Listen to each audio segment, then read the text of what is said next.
नमस्कार मुलांनो, आज आपण इयत्ता 7वीचा सामान्य विज्ञान विषयातील पाठ क्रमांक 19 चुंबकीय क्षेत्रांचे गुणधर्म. मुलांनो, आपण मागच्या सेशनमध्ये सुद्धा ह्याच पाठाचा अभ्यास केला. आपण काय काय पाहिलं तर चुंबक म्हणजे काय, चुंबक कुठल्या कुठल्या आकाराचे असतात, चुंबकाची वैशिष्ट्य कोणती आणि चुंबकत्व म्हणजे काय, एखाद्या वस्तूमध्ये चुंबकत्व कसे निर्माण होते हे आपण पाहिलं. पुन्हा पृथ्वी एक प्रचंड चुंबक कसा आहे हे पण याचा आपण अभ्यास मागच्या सेशनमध्ये केलेला आहे. आता काय पाहणार आहोत आपण, आजच्या सेशनमध्ये काय पाहणार आहोत मुलांनो, तर चुंबकीय क्षेत्र म्हणजे काय आणि चुंबकीय बलरेषा म्हणजे काय आणि चुंबकीय बलरेषांचे गुणधर्म कोणते आहेत हे आपण आजच्या सेशनमध्ये पाहणार आहोत. चुंबकीय क्षेत्र, मॅग्नेटिक फील्ड. मुलांनो, आता आपण काय पाहणार आहोत तर चुंबकीय क्षेत्र म्हणजे काय, चुंबकीय बलरेषा म्हणजे काय, तर चुंबकीय क्षेत्र म्हणजे काय आणि चुंबकीय बलरेषा म्हणजे काय हे आपण वेगवेगळ्या प्रयोगांद्वारे आपण समजून घेऊया. पहिले आपण चुंबकीय क्षेत्र म्हणजे काय याची व्याख्या बघूया. कळलं? तर चुंबकीय क्षेत्र म्हणजे काय तर तुम्हाला शब्दावरूनच जाणवलं असेल. चुंबकीय क्षेत्र म्हणजे चुंबकाच्या आजूबाजूची जागा आहे की नाही, की चुंबकाच्या आजूबाजूची जागा. मग चुंबकीय क्षेत्र म्हणजे काय, आपण त्याची व्याख्या पाहूया. तर चुंबक आपल्या जवळच्या भागात चुंबक आपल्या जवळच्या भागात काही अंतरापर्यंत आपला परिणाम दाखवते.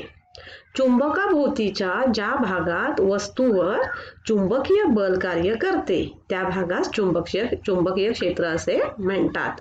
काय तर चुंबकीय क्षेत्र म्हणजे काय तर चुंबक आपल्या जवळच्या भागात काही अंतरापर्यंत आपला परिणाम दाखवते. चुंबकाभोवतीच्या ज्या भागात वस्तूंवर चुंबकीय बल कार्य करते त्या भागास चुंबकीय क्षेत्र असे म्हणतात. कळलं? आता चुंबकीय बलरेषा म्हणजे काय तर चुंबक पट्टी माहितीये तुम्हाला, एखादं समजा पट्टी चुंबक तुम्ही बघितलेलंच असेल. मग तो चुंबक पट्टीच्या एका टोकापासून दुसऱ्या टोकाकडे जाणाऱ्या अदृश्य रेषांना काय म्हणतात तर चुंबकीय बलरेषा असे म्हणतात. काय तर चुंबक पट्टीचे जे दोन ध्रुव असतात ना, नॉर्थ आणि साऊथ, उत्तर आणि दक्षिण ध्रुव असतात.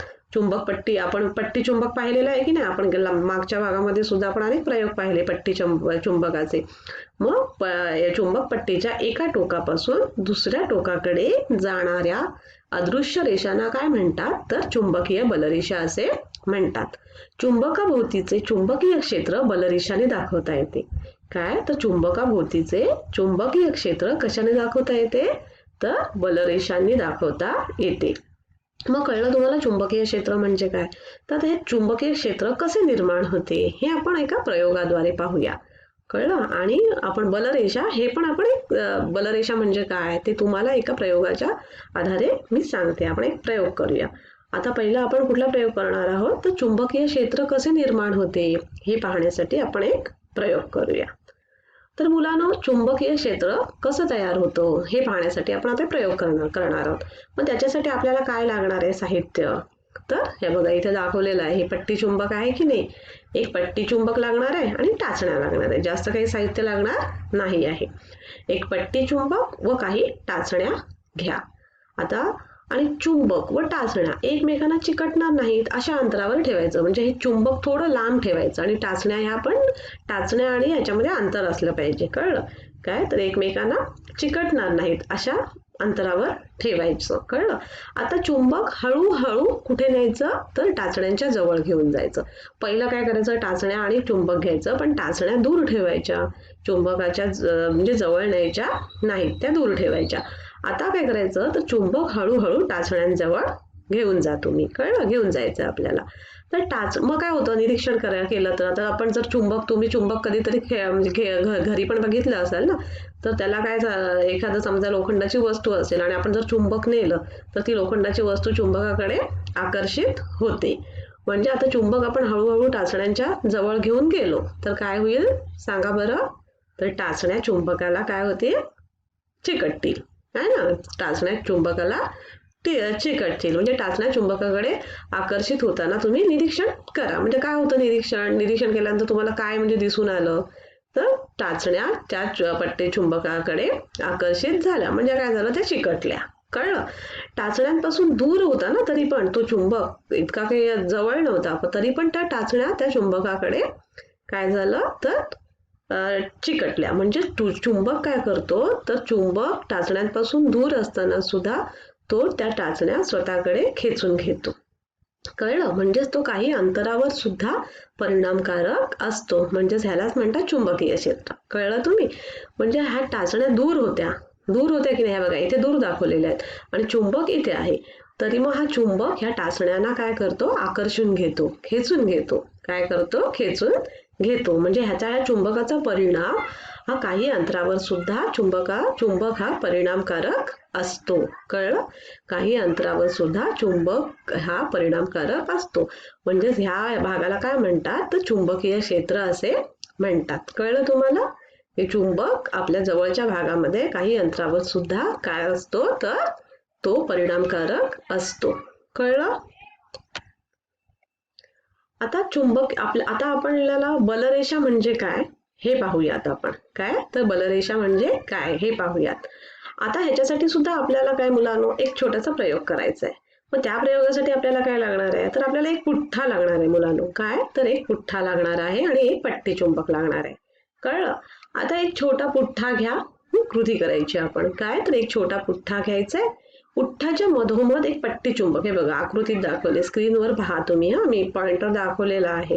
पुठ्ठाच्या मधोमध एक पट्टी चुंबक असं ठेवायचंय. कळलं? आता पुठ्ठ्यावरती चुंबकाभोवती थोडा लोहकीस पसरायचा आहे. काय तर या पुठ्ठ्यावर थोडा लोहकीस पसरवायचा आहे आणि पुठ्ठ्याला काय करायचंय तर थोडस एक टिचकी मारायची, सावकाश टिचकी मारायची. मग काय होईल सांगा तर पुठ्ठ्यावरील टिचकी मारली. आपण काय केलं, एक पुठ्ठा घेतला, त्याच्या मधोमध एक हे ठेवलं, पट्टी चुंबक ठेवलं आणि लोहकीस ठेवला. काय केलं, लोहकीस आपण पसरला आणि मग आपण त्या पुठ्ठ्यावर एक हळूचकन टिचकी मारली. मग काय झालं तर पुठ्ठ्यावरील लोहकीस काय झालं तर एक पसरले की नाही.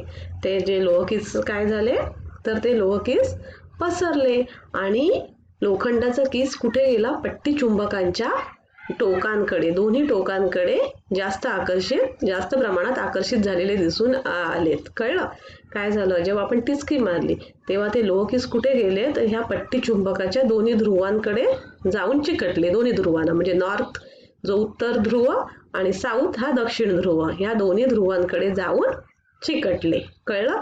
लोखंडाचा कीस पट्टी चुंबकाच्या टोकांकडे जास्त प्रमाणात आकर्षित झालेला दिसून येतो.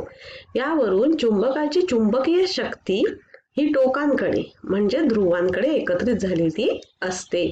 काय लक्षात आलं मुलांनो तुम्हाला ह्याच्यावरून? जेव्हा आपण जो लोहकीस आहे तो लोहकीसाला आपण जेव्हा टिचकी मारली तेव्हा तो लोहकीस काय झाला तर जास्त प्रमाणात तो त्या टोकांकडे जाऊन चिकटला. कुठल्या तर दोन्ही ध्रुवांकडे, पट्टी चुंबकाच्या दोन्ही ध्रुवांकडे जाऊन चिकटला. म्हणजे काय दिसून आलं आपल्याला तर चुंबकीय शक्ती म्हणजे चुंबकाची चुंबकीय शक्ती ही टोकांकडेच म्हणजे ध्रुवांकडे एकत्रित झालेली दिसते. तसेच लोहकीस याच्यावर पुठ्ठ्याच्या भागावर सुद्धा पसरतोय. काय तर लोहकीस हा पुठ्ठ्याच्या भागावर सुद्धा पसरलेला आहे.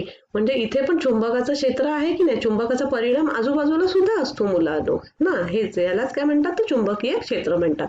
म्हणजे आता बघा काही म्हणजे जास्तीत जास्त प्रमाणे लोहकीस कुठे चिकटला तर ह्या दोन टोकांवर चिकटला. कुठल्या तर उत्तर ध्रुव आणि दक्षिण ध्रुव याच्यावर. आणि काही म्हणजे जो पुठ्ठ्याचा जो लोहकीस होता हा पुठ्ठ्यावर सुद्धा पसरला. म्हणजे पुठ्ठ्यावर सुद्धा ह्या चुंबकाचं काय आहे परिणाम आहे. म्हणजे त्याचा तो काही अंतरावर सुद्धा परिणाम असतो. कळलं? म्हणून हा जो लोहकीस आहे हा त्या पुठ्ठ्यावर सुद्धा पसरलेला आहे. पट्टी चुंबकाच्या मध्यभागावर जास्त किस नाही चिकटलेला आहे.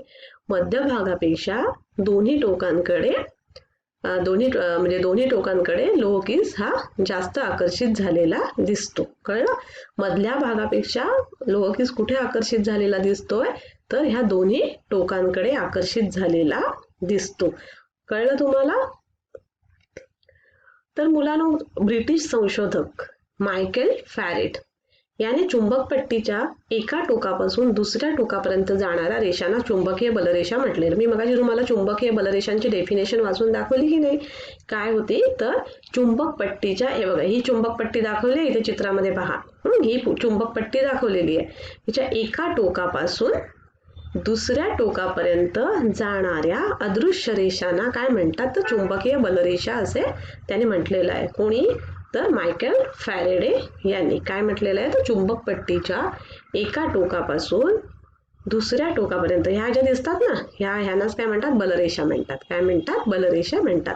एका टोकापासून दुसऱ्या टोकापर्यंत जाणाऱ्या अदृश्य रेषांना काय म्हटलेलं आहे तर बलरेषा म्हटलेलं आहे. आणि चुंबकाभोवतीच्या ज्या भागात वस्तूंवर चुंबकीय बल कार्य करते त्यास चुंबकीय क्षेत्र असे म्हणतात. काय तर चुंबकाभोवतीच्या, हे चुंबक आहे आणि आता ह्या चुंबकाभोवतीच्या भागामध्ये काय होतं तर चुंबकीय बल कार्य करते. कळलं? म्हणून तर त्या मगाशी टाचण्या सुद्धा लांब होत्या आणि चुंबक तिथे त्याच्यापासून दूर होतं, तरी पण ते चुंबकाने ह्याला आकर्षण घेतलं की नाही टाचण्यानं, आपण प्रयोगाद्वारे पाहिलं. म्हणजेच काय तर चुंबकाभोवती ज्या भागात वस्तूंवर काय करते तर चुंबकीय बल कार्य करते त्याच भागात चुंबकीय क्षेत्र असे म्हणतात. म्हणजे ह्या भागामध्ये काय असतं तर चुंबकीय बल कार्य करते. कळलं? चुंबकाभोवती हे चुंबकीय क्षेत्र चुंबकीय रेषाने दाखवता येतं. आता हे चुंबक आहे आणि आता हे चुंबकाच्या आजूबाजूचं जे क्षेत्र आहे ते कशाने दाखवता येतं तर चुंबकीय बलरेषाने दाखवता येतं. काय? कुठल्या? चुंबकीय बलरेषाने दाखवता येते. एक एकक क्षेत्रफळाच्या भागातून त्या भागाला लंब दिशेने किती बलरेषा जातात यावरून त्या ठिकाणी असलेल्या चुंबकीय क्षेत्राची तीव्रता समजते. कळलं?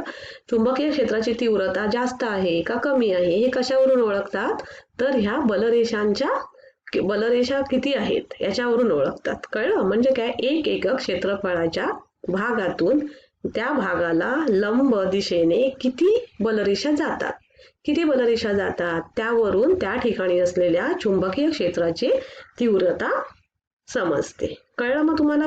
बलरेषा म्हणजे काय तर चुंबकाच्या एका टोकाकडून म्हणजे एका ध्रुवाकडून दुसऱ्या ध्रुवाकडे जाणाऱ्या रेषेला काय म्हणतात तर बलरेषा असे म्हणतात. आणि चुंबकीय क्षेत्र म्हणजे काय तर या चुंबकाभोवती ज्या भागात वस्तूवर चुंबकीय बल कार्य करते त्यास काय म्हणतात तर चुंबकीय क्षेत्र असे म्हणतात. समजलं तुम्हाला चुंबकीय क्षेत्र म्हणजे काय आणि बलरेषा म्हणजे काय हे समजलं? आता आपण बलरेषेचे गुणधर्म पाहूयात. काय तर बलरेषेचे गुणधर्म कोणते आहेत ते पाहूयात.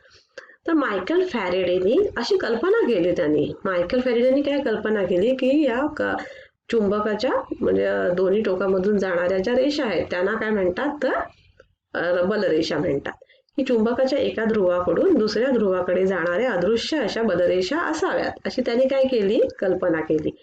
आणि या बलरेषांच्या माध्यमातून चुंबकीय आकर्षण किंवा प्रतिकर्षण होत असावे अशी कल्पना कोणी केली तर मायकेल फॅरेडेने केली.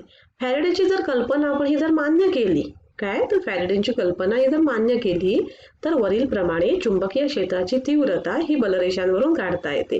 म्हणजे जिथे बलरेषा समजा जर जास्त असतील, विरळ असतील तर चुंबकीय क्षेत्राची तीव्रता कशी असेल कमी असेल आणि बलरेषा जर दाट असतील तर चुंबकीय क्षेत्राची तीव्रता ही अधिक असेल. कळलं? तर मायकेल फॅरेडेने काय कल्पना केली तर चुंबकाच्या एका ध्रुवाकडून दुसऱ्या ध्रुवाकडे जाणाऱ्या अदृश्य अशा बलरेषा असाव्यात आणि या बलरेषांच्या माध्यमातून चुंबकीय आकर्षण किंवा प्रतिकर्षण होत असावे. फॅरेडची कल्पना मान्य केली तर वरील प्रमाणे चुंबकीय क्षेत्राची तीव्रता बलरेषावरून काढता येते. चुंबकाच्या चुंबकीय क्षेत्रामध्ये जेथे बलरेषा विरळ असतात तेथे चुंबकीय क्षेत्राची तीव्रता कशी असेल कमी असेल आणि जर जिथे त्या एकवटलेल्या जास्त असतात तर तेथील तीव्रता जास्त असते. कळलं? म्हणजे चुंबकीय क्षेत्रामध्ये जिथे बलरेषा विरळ असतील म्हणजे कमी असतील तर तेथे चुंबकीय क्षेत्राची तीव्रता कशी असेल तर कमी असेल आणि जिथे त्या एकवटलेल्या असतात म्हणजे जास्त असतात तेथे चुंबकीय क्षेत्राची तीव्रता कशी असते तर जास्त असते. मुलांनो, आता तुम्हाला समजलं चुंबकीय बलरेषा म्हणजे काय, चुंबकीय क्षेत्र म्हणजे काय. तर आता मला तुम्ही एक प्रश्न विचारते मी, तुम्ही त्याचं मला उत्तर द्यायचं आहे. चुंबकीय बल ही राशी सदिश आहे की अदिश आहे? आपण शिकलो की नाही सदिश आणि अदिश राशी. मग सदिश आहे की अदिश आहे? तर चुंबकीय बल ही या राशीला परिमाण आणि दिशा असल्याने चुंबकीय बल हे सदिश राशी आहे. काय? तर चुंबकीय राशीला दिशा आणि परिमाण असल्यामुळे चुंबकीय राशी ही सदिश राशी आहे. कळलं? तर मुलांना आता आपण चुंबकीय बलरेषांचे गुणधर्म पाहूया. Properties of magnetic line of force. काय पाहणार आहोत आपण? तर बलरेषांचे गुणधर्म. आता बलरेषांची कल्पना कोणी मांडली मुलांनो? तर मायकेल फॅरेडे यांनी मांडली. त्यांनी कल्पना मांडलेली आहे. आणि मग त्याचे काही गुणधर्म त्याने स्पष्ट केलेले आहेत. मग ते कोणते गुणधर्म आहेत ते आपण आता पाहूयात. बलरेषांची कल्पना मांडताना निरीक्षणाप्रमाणे सर्व परिणामांचा समाधानकारक पडताळा येण्यासाठी त्या बलरेषांना काही गुणधर्म असणे आवश्यक आहे, असे मायकेल फॅरेडेने स्पष्ट केले. मग आता त्यांचे गुणधर्म कोणते आहेत? तर चुंबकीय बलरेषा या काल्पनिक जोडण्या आहेत. त्यांनी कल्पनाच केलेली आहे की नाही. मग ह्या काल्पनिक जोडण्या असून फॅरेडेने चुंबकीय आकर्षण व प्रतिकर्षण यांचे स्पष्टीकरण देण्यासाठी त्यांची संकल्पना मांडली. कशासाठी त्यांनी संकल्पना मांडली आहे? या बलरेषा असतील असे तर चुंबकीय आकर्षण आणि प्रतिकर्षण यांचे स्पष्टीकरण देण्यासाठी त्यांची संकल्पना मांडलेली आहे. मुलांनो, आता दुसरा गुणधर्म कुठला आहे? तर चुंबकीय बलरेषा नेहमी उत्तर ध्रुवाकडून दक्षिण ध्रुवापर्यंत जातात. कळलं? या उत्तर ध्रुवापासून दक्षिण ध्रुवापर्यंत जातात. हा दक्षिण ध्रुव त्याच किंवा दुसऱ्या चुंबकाचाही असू शकतो. कळलं? चुंबकीय बलरेषा नेहमी कुठल्या ध्रुवाकडे जातात? तर उत्तर ध्रुवाकडून दक्षिण ध्रुवापर्यंत जातात. हा दक्षिण ध्रुव त्याच किंवा दुसऱ्या चुंबकाचाही असू शकतो. तर चुंबकीय बलरेषा मुलांना कशा असतात माहिती? ह्या स्प्रिंग सारख्या असतात. स्प्रिंग सारख्या ताणलेल्या अवस्थेमध्ये असतात. काय? तर चुंबकीय बलरेषा या एखाद्या स्प्रिंग सारख्या ताणलेल्या अवस्थेत असतात. चुंबकीय बलरेषा नेहमी एकमेकांना दूर ढकलतात. काय? तर चुंबकीय बलरेषा आहेत या नेहमी एकमेकींना दूर ढकलतात. काय? नेहमी एकमेकींना दूर ढकलतात. चुंबकीय बलरेषा एकमेकांना छेदत नाहीत. काय? तर चुंबकीय बलरेषा या एकमेकींना छेदत नाहीत आणि त्या एकमेकींना दूर ढकलतात. कळलं? चुंबकीय बलरेषांची एखाद्या बिंदूपाशी असणारी संख्या ही त्या ठिकाणच्या चुंबकीय क्षेत्राची तीव्रता ठरवते. आपण मगाशी पाहिलं ना की जेव्हा बलरेषांची संख्या आहे, बलरेषा जेव्हा विरळ असतात तेव्हा तीव्रता कशी असते? चुंबकीय क्षेत्राची कमी असते. आणि जेव्हा बलरेषा दाट असतात तेव्हा काय असते? तर चुंबकीय क्षेत्राची तीव्रता ही अधिक असते. मग कळले तुम्हाला गुणधर्म कुठले कुठले पाहिले आपण? तर चुंबकीय बलरेषा नेहमी उत्तर ध्रुवांकडून दक्षिण ध्रुवांकडे जातात आणि हा दक्षिण ध्रुव त्याच किंवा दुसऱ्या चुंबकाचाही असू शकतो. चुंबकीय ज्या बलरेषा आहेत त्या एखाद्या स्प्रिंग सारख्या ताणलेल्या अवस्थेत असतात. चुंबकीय बलरेषा ह्या एकमेकांना दूर ढकलतात. काय? तर एकमेकांना दूर ढकलतात. चुंबकीय बलरेषा एकमेकांना छेदत नाहीत. कळलं? चुंबकीय बलरेषांची एखाद्या बिंदूपाशी असणारी संख्या ही त्या ठिकाणच्या चुंबकीय क्षेत्राची तीव्रता ठरवते. आता आपण वरील गुणधर्म पाहिले. तर आता वरील गुणधर्मांप्रमाणे सजातीय ध्रुवांमधील प्रतिकर्षण आणि विजातीय ध्रुवांमधील आकर्षण कसं स्पष्ट करता येते ते या आकृतीत आपल्याला पाहता येईल. म्हणजे काय माहितीये का? सजातीय ध्रुव म्हणजे कसे? तर सारखे ध्रुव. मग सारख्या ध्रुवांमध्ये काय असतं? तर प्रतिकर्षण असतं. म्हणजे सारखे ध्रुव म्हणजे ह्या एकमेकांना ज्या बलरेषा आहेत ह्या एकमेकांना दूर ढकलतात. कळलं? म्हणजे काय असतं? तर सजातीय ध्रुवामध्ये प्रतिकर्षण असते. आणि विजातीय म्हणजे काय? वेगळे ध्रुव. म्हणजे एका चुंबकाचा साऊथ म्हणजे समजा दक्षिण ध्रुव आहे तर दुसऱ्या चुंबकाचा उत्तर ध्रुव, म्हणजे ह्याला काय म्हणतात? विजातीय ध्रुव आहेत ना.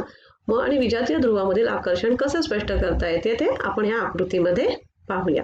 तिसरा गुणधर्म कुठला होता? तर ह्या ज्या बलरेषा आहेत त्या स्प्रिंग सारख्या ताणलेल्या असतात. काय असतात?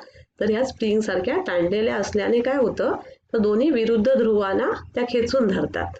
काय करतात? तर ह्या स्प्रिंग सारख्या असल्यामुळे दोन्ही ध्रुवांना काय करतात? त्या तर खेचून धरतात. ह्या दोन्ही ध्रुवांना काय करतात, ह्या बघा ह्या अशा स्प्रिंग सारख्या आहेत ना, मग ह्या दोन्ही ध्रुवांना काय करतात, त्या खेचून धरतात. तर चौथा गुणधर्म कुठला आहे, तर चौथा गुणधर्म सजातीय ध्रुवांना त्या दूर लोटतात. काय, तर सजातीय ध्रुवांना त्या दूर लोटतात. हे बघा एन एन म्हणजे नॉर्थ आणि नॉर्थ म्हणजे काय, उत्तर उत्तर ध्रुवांना काय करतात, त्या दूर ढकलतात. कळलं तुम्हाला चुंबकीय बलरेषांचे गुणधर्म? तर मुलांनो, आज आपण काय शिकलो, तर आज आपण चुंबकीय क्षेत्र म्हणजे काय, तर चुंबक आपल्या जवळच्या भागामध्ये काही अंतरापर्यंत परिणामकारक असतो आणि चुंबकाभोवती ज्या भागात वस्तूंवर चुंबकीय बल निर्माण करतो त्या भागाला काय म्हणतात, तर चुंबकीय क्षेत्र असे म्हणतात. आणि आता चुंबकीय बलरेषा म्हणजे काय, तर चुंबकाची जी एका टोकाकडून दुसऱ्या टोकाकडे जाणाऱ्या रेषांना काय म्हणतात, तर चुंबकीय बलरेषा असे म्हणतात. मग आपण त्यांचे काही गुणधर्म पाहिले बलरेषांचे, तर बलरेषा एकमेकांना छेदत नाहीत, बलरेषा या स्प्रिंग सारख्या ताणलेल्या असतात, बलरेषा काय करतात, एकमेकांना छेदत नाहीत, त्या स्प्रिंग सारख्या ताणलेल्या असतात, त्या नेहमी उत्तर ध्रुवाकडून दक्षिण ध्रुवाकडे जातात. हे गुणधर्म आपण पाहिले. मुलांना आपण पुढच्या भागामध्ये काय पाहणार आहोत, तर पुढच्या भागामध्ये चुंबकीय क्षेत्राची वेधन क्षमता म्हणजे काय, ह्याचा अभ्यास आपण पुढच्या भागामध्ये करणार आहोत. धन्यवाद.